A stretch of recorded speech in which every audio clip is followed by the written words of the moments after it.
Greetings, children of the screen, your friendly neighborhood nerd scum here once again, and anyone who's been watching this channel for a little bit might know that my favorite toy line, you might have heard me mention this, is the Mezco ONE12 collective line. They're a really great line, they always do. They have a few things that are kind of like more movie accurate or comic book accurate, but for the most part they take iconic characters and iconic designs from those characters and kind of do their own redesign inspired by those, and they're really, really awesome. Well, Mezco has a holiday called Mezco ONE12 Day, which is specifically for that line.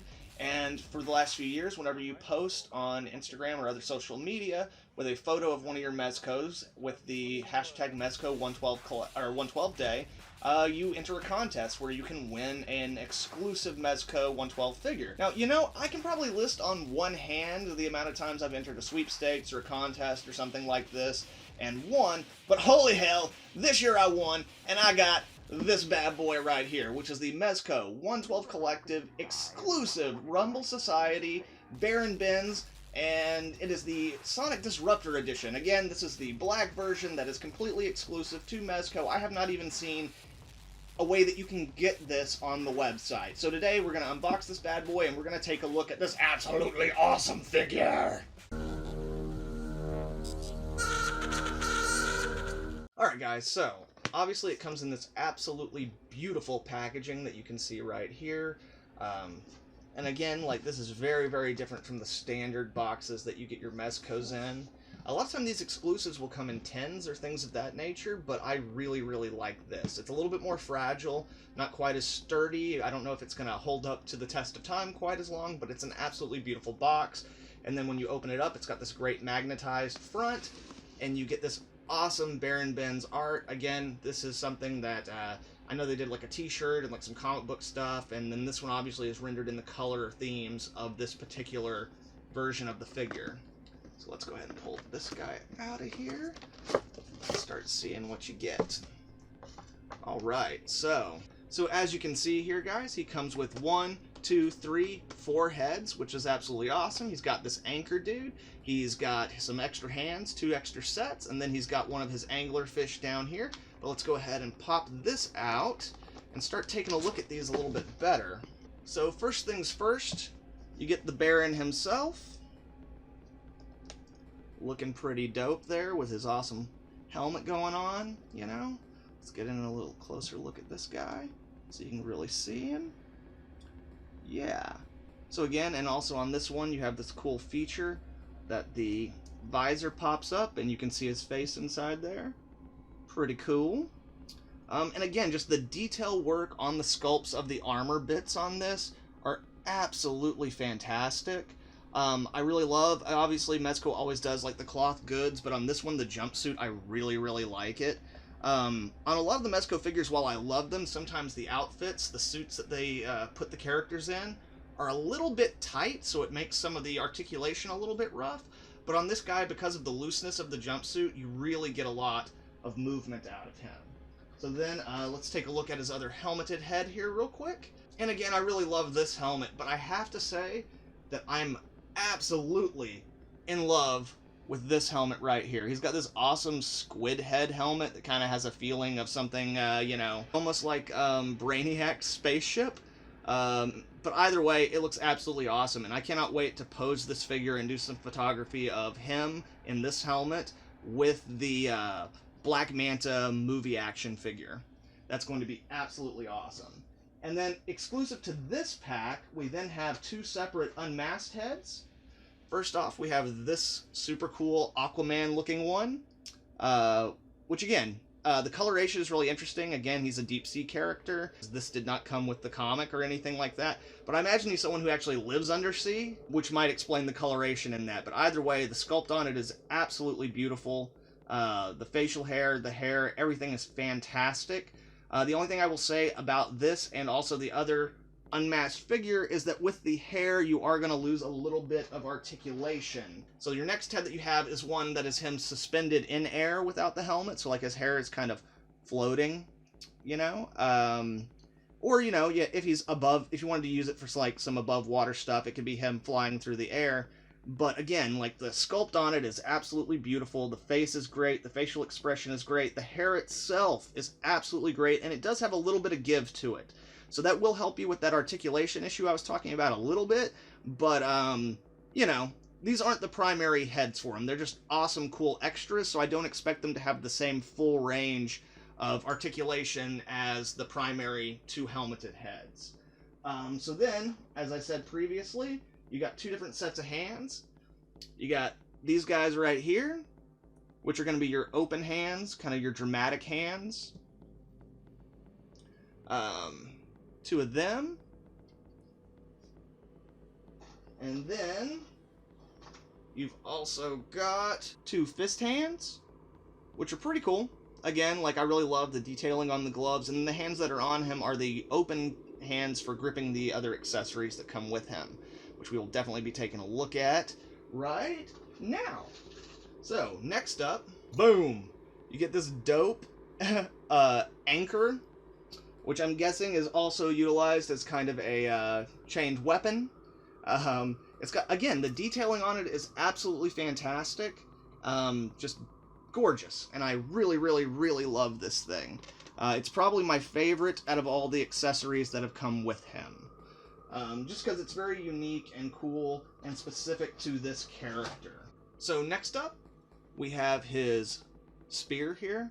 I know that there is a technical name for this kind of weapon that has this kind of large curved blade on it. It's not a spear, but essentially for this figure, yeah, it's kind of modeled to be almost like a whaling spear, and it's also got a dope hook on the end, and as with all the other things, the detailing and the paint apps are absolutely gorgeous. You also get an assortment of cords and cables. Some of these are tubing that go from his various kind of ports and stuff, so let me go ahead and see if I can get those put on. Alright guys, so here you have him with all the tubes and cords. Now, I will say that these are a little bit difficult to get in their place, and even more difficult to get them to stay in place. So when I get to our articulation section, I'm definitely going to be moving those out of there so I can show you the full range of articulation. I'd also like to point out it comes with these other slightly smaller bendy wires that there's only a couple of places I was able to find where they could port into the figure. So yeah, like, I'm not 100% sure I'm using those properly. And I will say also, these wires are quite long. However, the larger, thicker bendy wire is absolutely awesome. It's got this ribbing like actual tubing and stuff. But yeah, they are very long, and getting them to stay secure in there seems to be a little bit of an issue. So for anyone who's wanting to put those guys on there, definitely keep an eye out for that. Finally, I already mentioned these guys, but let's take a quick look at them. So yeah, here you have the anglerfish that come with him, and these, again, are really, really awesome. You know, they have the little jaw in their mouth that can open for you, which is really cool. Oh, and I almost forgot, you get this really fun weighted fishing net that comes with him.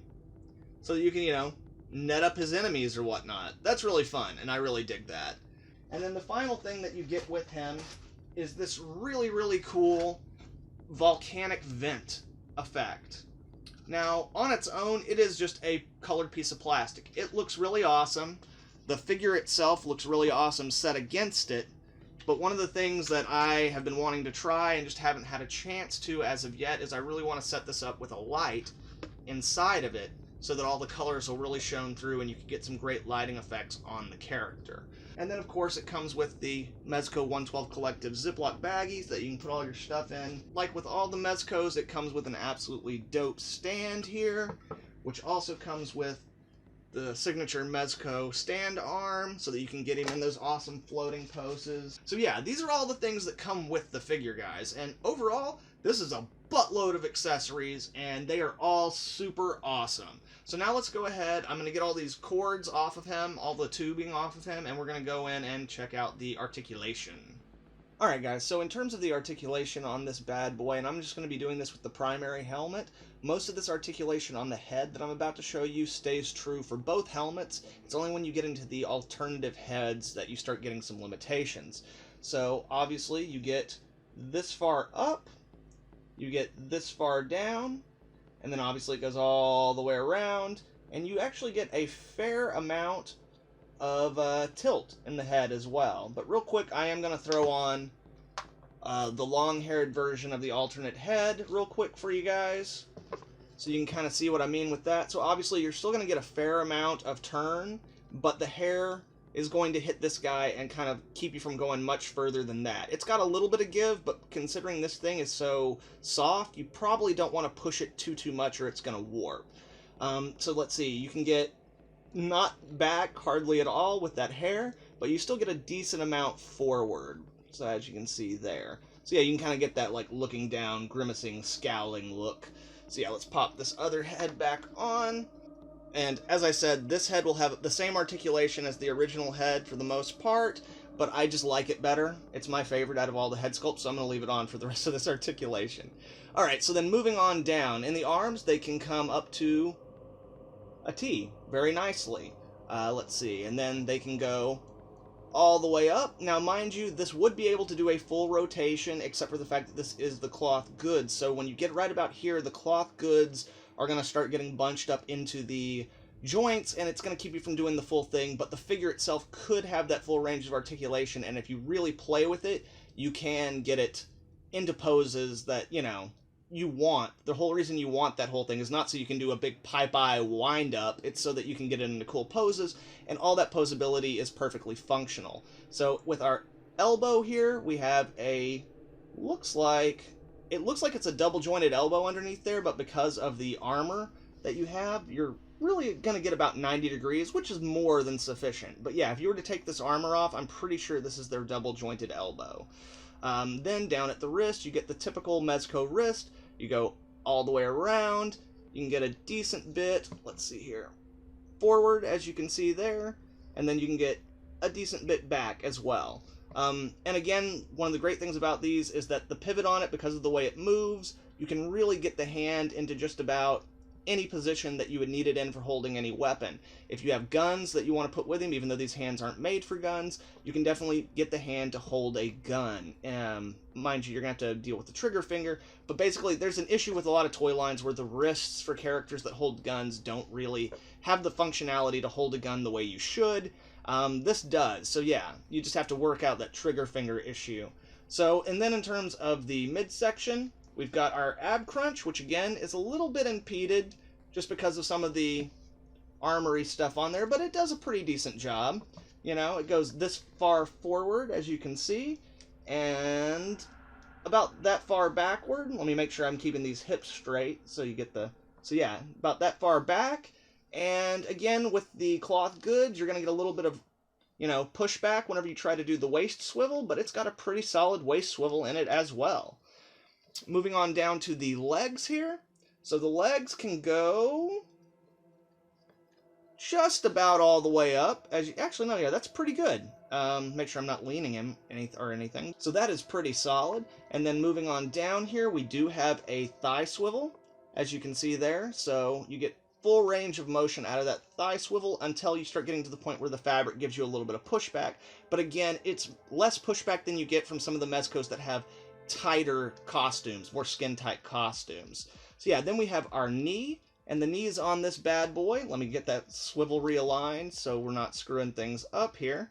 So yeah, the knee on this bad boy, as you can see, goes a little bit more than 90. It's definitely a double-jointed knee. But yeah, again, the boot here gets a little bit in the way of giving you the full ass-kicking mode, so he can just kick his own ass, but that is a pretty solid range of articulation for it.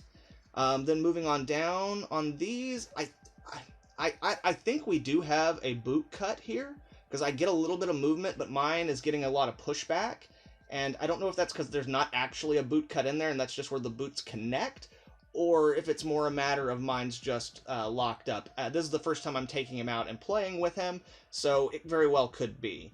Then moving on down, the only thing that I will say as a negative for me personally in terms of the articulation, and I haven't even really played with them, I just know, when Mezco does these absolutely awesomely detailed boots like this, a lot of times you get these little pieces right here. And those little pieces right there, while they look really cool, they are great for the dynamic sculpt, they usually impede the articulation in the feet a little bit. This was a problem with Cable and a couple of the other figures that have heavily armored lower boots. But with it, you can still get it to go, let's see.